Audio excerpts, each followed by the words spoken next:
మిత్రులందరికీ నమస్కారం. జై శ్రీరామ్, జై హింద్, జై భారత్. అందరికీ శుభోదయం. ఈరోజు నేను ఒక ప్రత్యేకమైనటువంటి విషయాన్ని మీకు అందరికీ ముందుగా తెలియజేయాలనుకుంటున్నా. మీ అందరికీ హృదయపూర్వక శుభాకాంక్షలు, ధన్యవాదాలు. మీ అందరికీ హృదయపూర్వక కృతజ్ఞతలు కూడా. ఎందుకనంటే నేను ఈ యూట్యూబ్ ఛానల్ ప్రారంభించి సుమారు 4-5 సంవత్సరాలు అవుతుంది. నాకు ఎప్పటి నుంచో ఈ యూట్యూబ్ ఛానల్ ద్వారా చిన్న చిన్న విషయాలను 2-3 నిమిషాల వీడియోలుగా మలిచి సమాజంలో మన భారతీయ సంస్కృతి సాంప్రదాయాలు, మంచి మంచి వార్తలు, మన దేశం గొప్పతనము, రకరకాలటువంటి మొత్తం మీద మన దేశానికి సంబంధించినటువంటి ధార్మిక, ఆధ్యాత్మిక, ఆరోగ్య రకరకాల విషయాలు చిన్న చిన్న వీడియోలుగా మలిచి వీడియో చేయడం అనేటువంటిది నాకు అభిష్టం. కాబట్టి ఆ విధంగా ఈరోజు నేను 1000వ వీడియోను అప్లోడ్ చేస్తున్నాను. కాబట్టి మీ అందరికీ ఈ విషయం తెలియజేస్తున్నాను. ఇప్పటి వరకు నాకు సహకరించినటువంటి సుమారు 1500కు పైగా నా యొక్క సబ్స్క్రైబర్స్ అందరికీ కూడా నేను హృదయపూర్వక ధన్యవాదాలు తెలియజేస్తూ ఈరోజు ఒక వీడియోను నేను మీ ముందు చదవచ్చుకున్నా.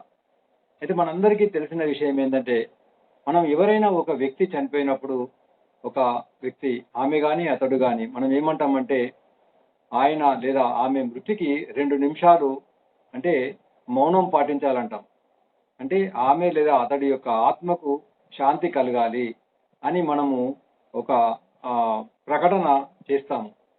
లేదా ఆమె ఆత్మశాంతికి 2 నిమిషాలు మౌనం పాటిద్దాము అని అందరం కూడా ఆత్మకు మౌనం పాటిద్దామంటాం. ఆత్మకు శాంతి కలుగుగాక అంటాం. అసలు వాస్తవంగా ఇది ఎంతవరకు సబబు అన్నప్పుడు మరి మనం ఇక్కడ ఆలోచించాలి. నాకు ఎప్పుడు అనిపిస్తుంది అన్నట్టు, అసలు ఆత్మ శాశ్వతమైంది కదా.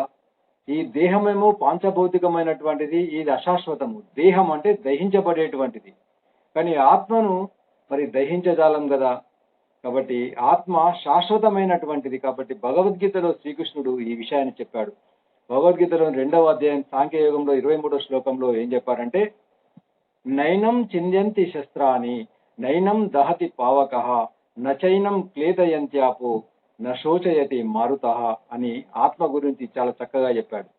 దీని అర్థము సులభంగా అందరికీ అర్థమయ్యే విధంగా నేను చెప్తాను. నా అంటే లేదు, చెయ్యజాలము, చెయ్యలేమన్నట్టు. అయినం అంటే ఆత్మ. నైనం చింద్యంతి, చింద్యంతి అంటే ముక్కలు చేయడం. నైనం చింద్యంతి శస్త్రాన్ని, శస్త్రములతోటి ఈ ఆత్మను ముక్కలు చేయలేము. అంటే ధనుర్బాణాలతోటి, కత్తితోటి కానీ, కొడలతోటి కానీ, గుడ్డలతోటి కానీ, ఇట్లా ఆయుధాలతోటి, శస్త్రములతోటి ఆత్మను ముక్కలు చేయలేము. నైనం చింద్యంతి శస్త్రాన్ని నైనం దహతి పావకః అంటే అగ్ని చేత ఆత్మను దహింప చేయజాలము.